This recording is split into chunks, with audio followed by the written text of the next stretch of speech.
All right, here we are with a special reading this morning from the book of Lamentations. I don't think I had really thought this was a book I was going to get to, but this morning, as is my tradition, I opened the Bible up to wherever it fell, and we happen to be in Lamentations chapter 3.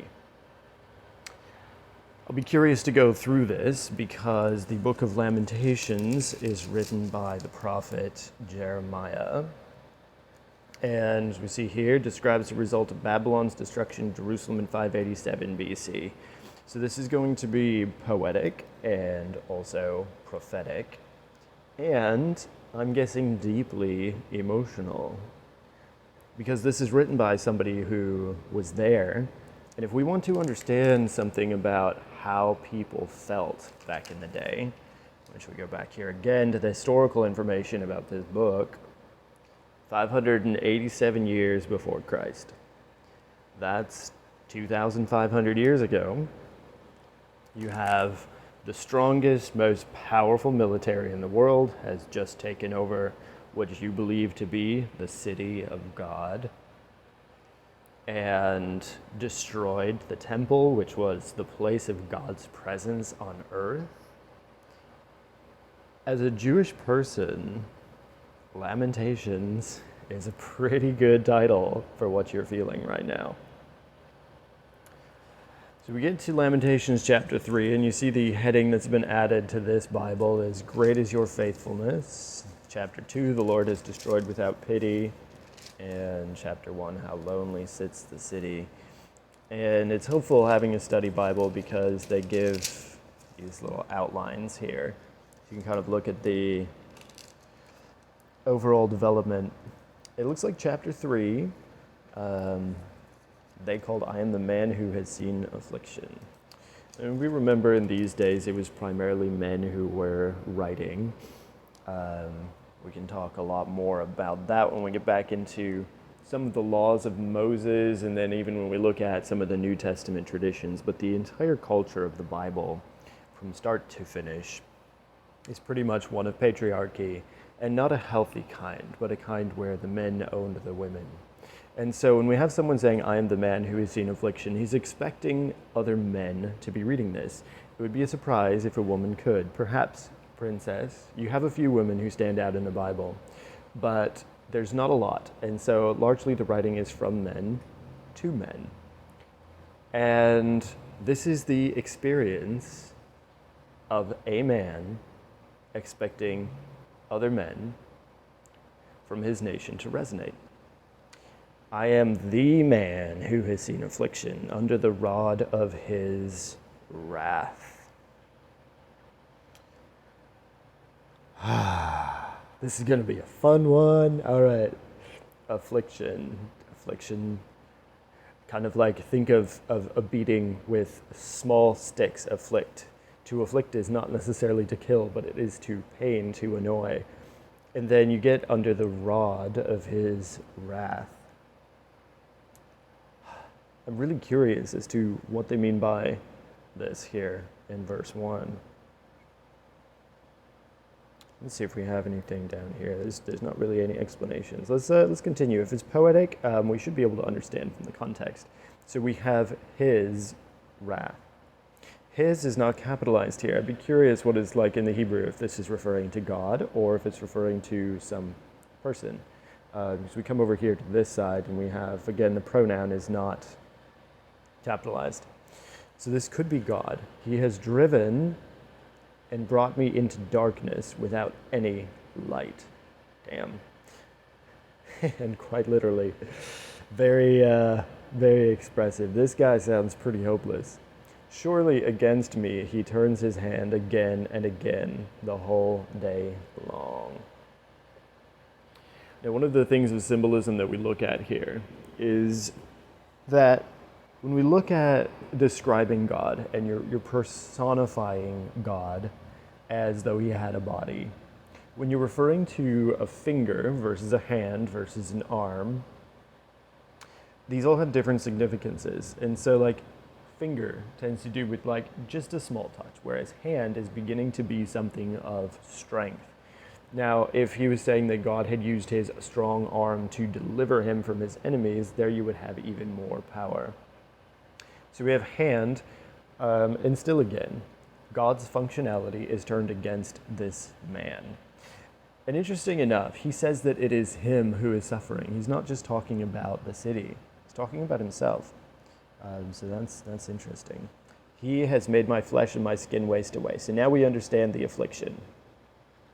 We don't yet understand the rod of his wrath. That's an interesting phrase. I think it's time to go look that up. So we have a link here in verse 1 KL. So we should have Psalm 2 verse 9 has something similar. Let's see what that is and if that helps us to understand how these people are thinking. Psalm chapter 2. Okay. It was is it 2:9? We have a rod of iron. L 2:9. It's interesting here.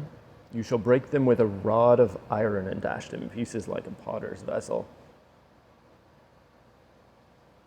We have a lot of violence happening here. And given it's embedded in poetry, I'm thinking the everyday life must have also been fairly violent. So rod of his wrath and rod of iron are both speaking of something that sounds very strong. From the rule. Okay.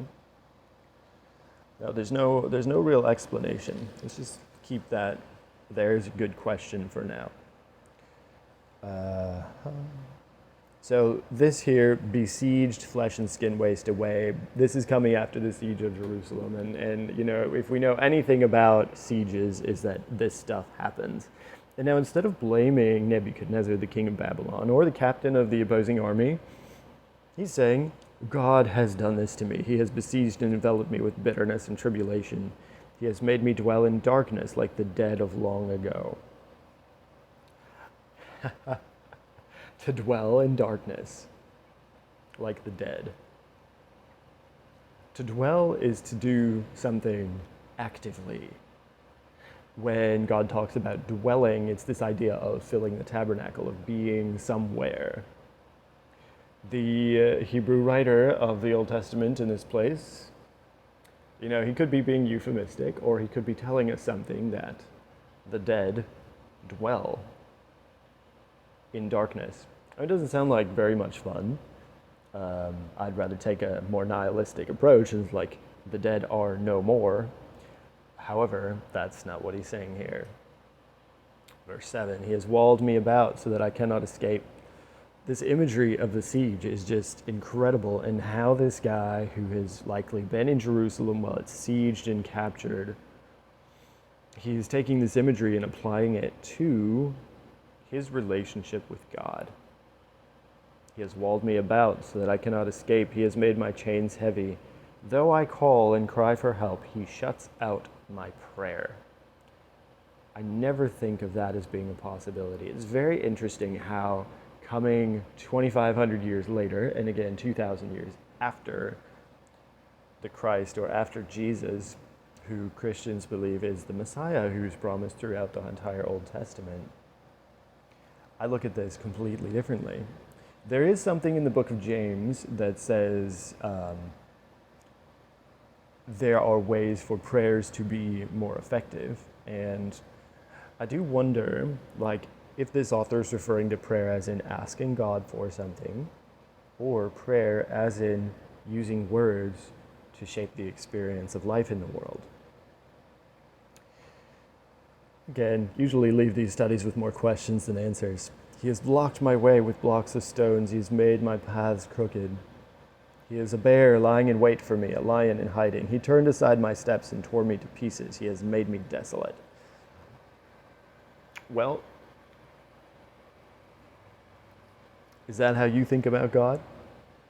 It is not usually how I think about God. Interesting. He has bent his bow and set me as a target for his arrows. He drove into my kidneys the arrows of his quiver. I have become the laughingstock of all peoples, the object of their taunts all day long. This one right here would probably have been one of the worst parts for the people of Israel, because they believed they were the people of God and could not be conquered. But because they were not living as people of God, they were just calling themselves that. They had no power, no ability to resist. He has filled me with bitterness. He has sated me with wormwood. Which, by the way, wormwood is incredibly bitter, but it is also somewhat sweet. And it is called wormwood, at least in part, because it helps to remove parasites and other things like that from your body. So it's an interesting thing when that shows up in the symbolism. Right? All of these feelings, the feelings of death, the feeling of pain, the feeling, like, can you imagine if you thought that God was a bear lying in wait for you? I think actually a lot of us do. We think of God as like the judge who's watching, like a mean Santa Claus figure who doesn't really have Christmas presents, but he does have hell waiting in the background. Like, this is the kind of imagery that makes sense to that person. He has made my teeth grind on gravel and made me cower in ashes. My soul is bereft of peace. I have forgotten what happiness is. So I say, my endurance has perished, so has my hope from the Lord. So in the original writings, there would have been these chapter divides. The great is your faithfulness and chapter 3 thing, and all these numbers are not there. These have been added later on for us to be able to communicate better about where things are in this huge book. So it would have just gone from here over to here. So we have one mentioning the Lord, and this is the capital name of the Lord. So this will be referring to Jehovah and not just to God as a general concept. And then here on the other side, we have the Lord. So what it could be, if we take out this divide, and we begin this section, you summoned me as if to a festival, my terrors on every side, and on the day of the anger of the Lord, no one escaped or survived. Those whom I held and raised, my enemy destroyed. He lost his kids, I am the man. So this comes in, right? If he lost his kids in this battle, I am the man who has seen affliction. This is a terribly difficult thing. And he's talking about the day of the anger of the Lord all the way up through here. The Lord.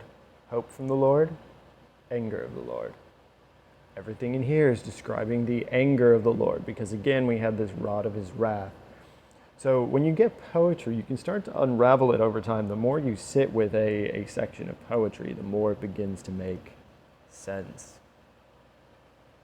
And yet, the concept that's in here doesn't make sense, right? We think about God as being love, not ultimate destruction. What's going on here? And this author is going to write this, and he's going to write on this other side as well. This passage is quite long. I don't know if we'll go all the way through it, but there's going to be a shift right here.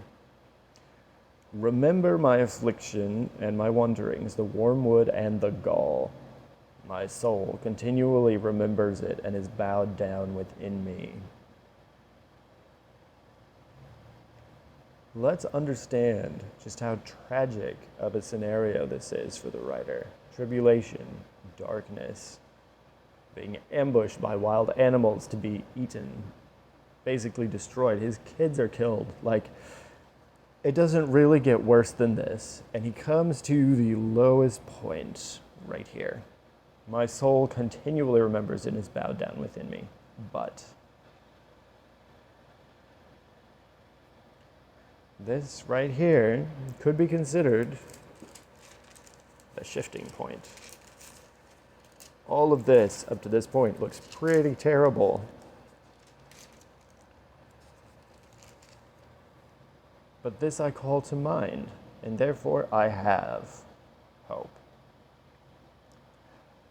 Here's someone who's experienced tragedy beyond speaking, and he chooses to call something to mind that gives him hope. And this is what he calls to mind. You see this written in little happy verses around certain people's houses. And here's what it says: the steadfast love of the Lord never ceases. We're going to stop right there.